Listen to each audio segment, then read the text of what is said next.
Hello everyone, welcome back to Debating for America's Youth. Today we have an awesome interview with someone who succeeded in the 2020 online NSDA National Tournament. Today I'm interviewing Joe Spurgeon, who is the 2020 Lincoln Douglas NSDA National Champion at the tournament held online, which was supposed to be held in Albuquerque. Welcome, Joe. Thank you for having me. It's my pleasure. So I was really awesome. I was really glad that you accepted this interview because I feel like Lincoln Douglas is an event that is kind of hard to get into, and I'm glad that there's more resources out there to help people get into Lincoln Douglas debate. For sure. Lincoln Douglas is, I think, very intimidating for some people because it's very philosophy heavy, which is odd to a lot of people who've come from, mock trial or other debate-ish backgrounds. Definitely. So getting into how you do well in Lincoln Douglas. So what does your practice regimen look like for Lincoln Douglas? Do you have other people you do mock debates against? Do you run your case against yourself? How do you practice on the lead up to a tournament? So the first thing I do is I spend an incredible amount of time on LD. When I got the topic on May 1st, it came out at 7 in the morning Pacific Standard Time. So I got up at 6:30 to make sure I was up before the topic was actually blasted. And then I was spending between 6 to 9 hours every day just doing LD. And while this was pretty unique to nationals, I do something very similar for more local tournaments as well. I'm spending, probably more like 5 to 6 hours a day doing LD on top of school. And then I do a lot of rebuttal redos against myself. I work with a private coach and we do a lot of practice rounds. There's a girl in Colorado who I debate, but other than that, it's just mostly practice at local tournaments and trying to get feedback on cases from judges and parents. Definitely. And so you say you spend a lot of time prepping for tournaments. What does your prep regimen look like? How do you research for a topic? So this is a little bit sad, but I do recommend this. The very first thing I do is I type into Google resolved and then whatever the resolution is, and that's actually how I start a lot of my prep.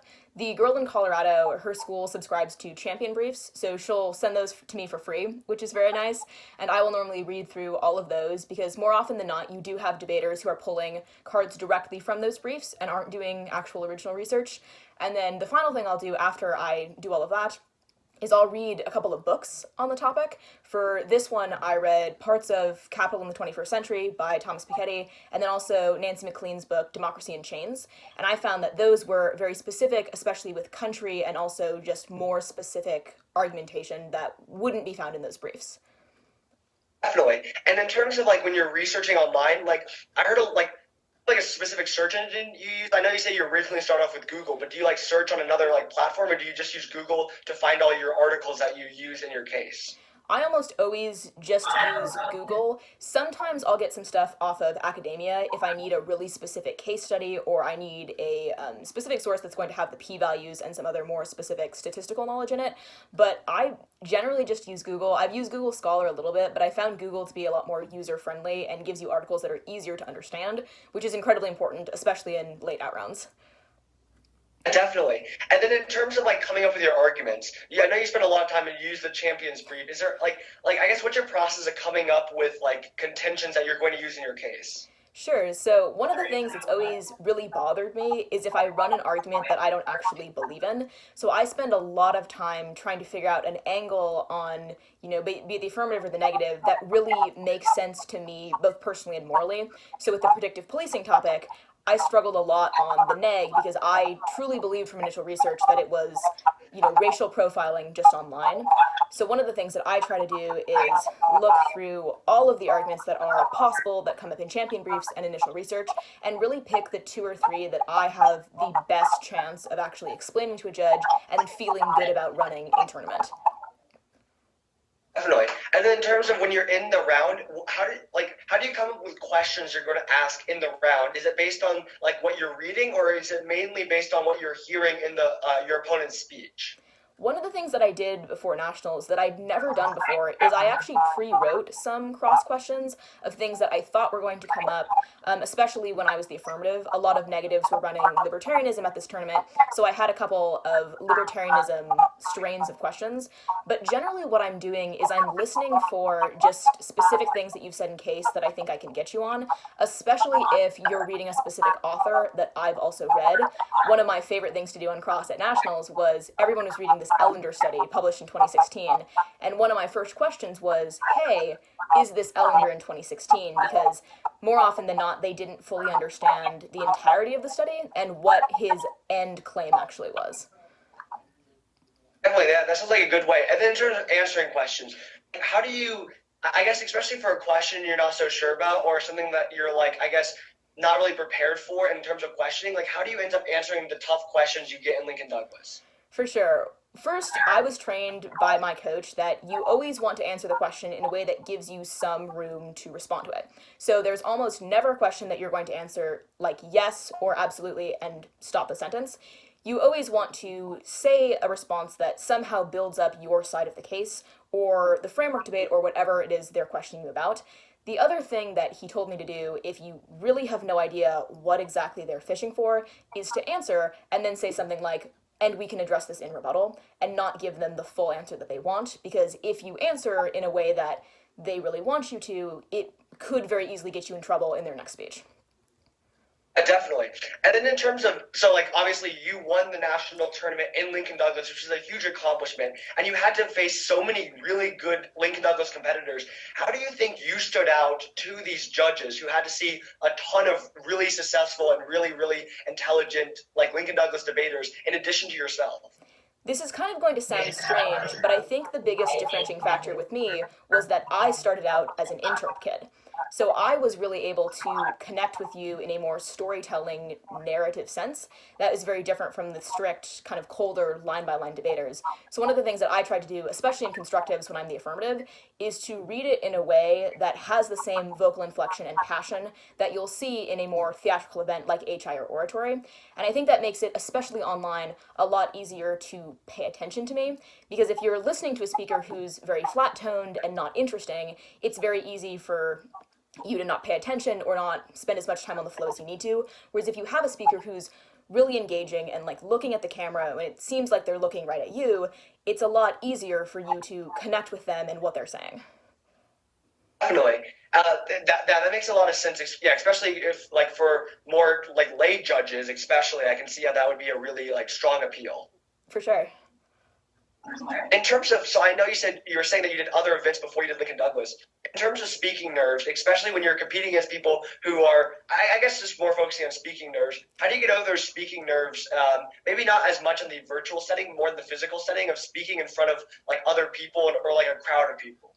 Well, the one thing I will say is I've done theater since I was really, really little, so the nerves aren't as bad for me as I know they are for some of my other competitors. But one of the things I still do, especially in finals when I am getting nervous, is I will listen to a lot of music. And what I got to do before the virtual competition, since I was in my house, is I would actually sing. And this not only gave me more confidence, but it actually warmed up my voice and made it easier for me to speak and deliver in the way that I practiced. Definitely. And would you like to share any of the songs you listened to before the round? I'm a huge Broadway nerd, so they're almost all Broadway songs. I love Sister Act, which Patina Miller was in the revival, and I think she has a beautiful voice, but I like to listen to Fabulous Baby from Sister Act because it's this big character that she plays that is so confident about herself and such a strong female character that I think it really helps put me in that mindset to go into debate and do what I need to do. Definitely, that makes sense. Yeah, getting into that mentality. And in terms of, I guess on the other side, instead of just speaking nerves, in terms of nerves that you feel like because of the competitors you're hitting or like the level of competition, like you said, finals, is there like something else? Like I know you talked about music. Is there anything else you do in like terms of like less speaking nerves, more just like the competition nerves? Normally what I'll try to do, especially before state, is I will go like for a walk about 20 minutes before my round. So I'm still getting back in plenty of time, but just kind of being outside and grounding myself is really important for me. I wasn't really able to do that in the virtual setting because we weren't actually at a physical location, but I would walk around like the little kitchen island in my house, or I would take my dog outside, and it was the same kind of grounding feel. I completely agree. And actually, that's really interesting that you said that because I went to the Senior Open tournament, and between rounds there, I would go take my dogs on a walk just so I could get outside, get some fresh air, not just be in the house that I was been competing in. Yeah, I think that's really important because if you're sitting for, 6 rounds a day or 5 or however many you have to do, it's very confining. And if you can just go outside and kind of relax, it makes you so much better of a debater. Yeah, definitely. And okay, so in terms of like Lincoln Douglas. We talked about in the beginning of this interview how it's kind of a event that's hard for new people to get into. Do you have any advice for a novice who's just getting started in Lincoln Douglas debate? Two things. First, if you watch Crash Course Philosophy, they're very easy to understand and they're fun videos to watch. So if you need a more philosophy background, I think that's a lot easier than trying to read something from the Stanford Encyclopedia of Philosophy, which is very dense and very detailed, but not super accessible to a novice. And then the other thing that I've told novices throughout the entire season when they ask me for advice is I don't do anything special when I debate. The only thing I do is read more than my opponents. And if you can really find the willpower to read both articles and actual physical books, you will see your debate abilities grow exponentially. And if you have that ability, you can get better very fast and you'll see success much faster than if you do kind of a half-assed approach to things. Definitely. And then I guess you can answer, I don't know if you have a different answer for this, but is there any advice that you wish you knew as like a novice in Lincoln Douglas that you now know, that you now know? One of the skills that I did not get until this year, which is a little bit sad, is the ability to really summarize and give a really clear narrative as to why I won. I was very good my junior year with line by line because I cut a bunch of cards, so I had a response to basically all of your subpoints. But the problem that I came up with was I was really bad in final voters of doing that really clear crystallization of why I won and working that thesis in throughout my case and through rebuttals and through the entire debate. And I didn't get that skill until this year. So one of the things that if you're starting or if you're an old varsity debater like me, really work on that. Really write your analytics at the end of rebuttals. Really think about how you're going to do final voters. Because if you're able to give a very clear thesis throughout the entire round, even if you've made a few drops or made a couple of mistakes, it's so much easier for the judge to follow and eventually vote for you.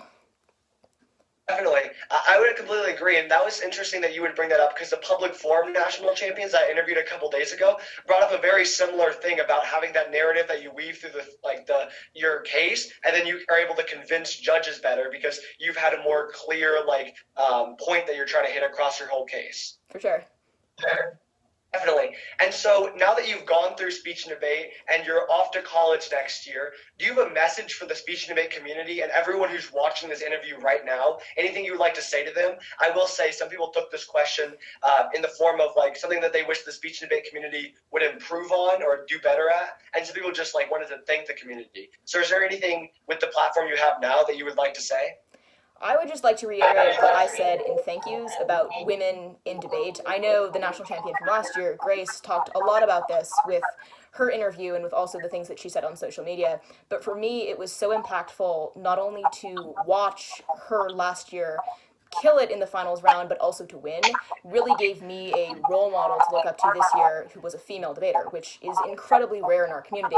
And then to come in nationals this year and have two females close out finals was absolutely incredible for me. And I hope the community understands how significant that was this year, not only to have an eventual female champion, but to have two female finalists.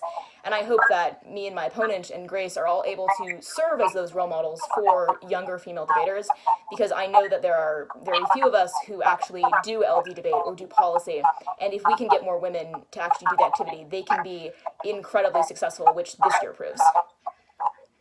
I completely agree. I think that Grace is, like you said on social media, her words were very impactful, and I think that they're going to help the speech and debate community. But in addition to that, I remember Ella Shinake, another person who I interviewed on this channel, she was the POI, she gave a POI piece about women in speech and debate, and that really hit home for me and kind of gave this powerful narrative about women empowerment in speech and debate and not being shot down for their opinions. And so I think that including people like you who are able to win nationals, I think that that's going to start paving a way for younger females in speech and debate to look up and see a positive role model in the community and realize that they can become a national champion in the same way. Yeah, I hope so. I watched Ella Sikoy live in Dallas, and I thought she was an absolutely incredible performer. She got about 2 minutes in, and I remember turning to both my parents who were sitting with me, and I was like, yeah, she's won. It's over. And I'm so happy that she eventually did, because she's absolutely incredible, and I loved the message that her and Grace portrayed in 2019. I completely agree. Well, thank you again for doing this interview. I'm sure that a lot of people who are watching this interview are able to take away a lot from this interview and from the debate that you had at nationals.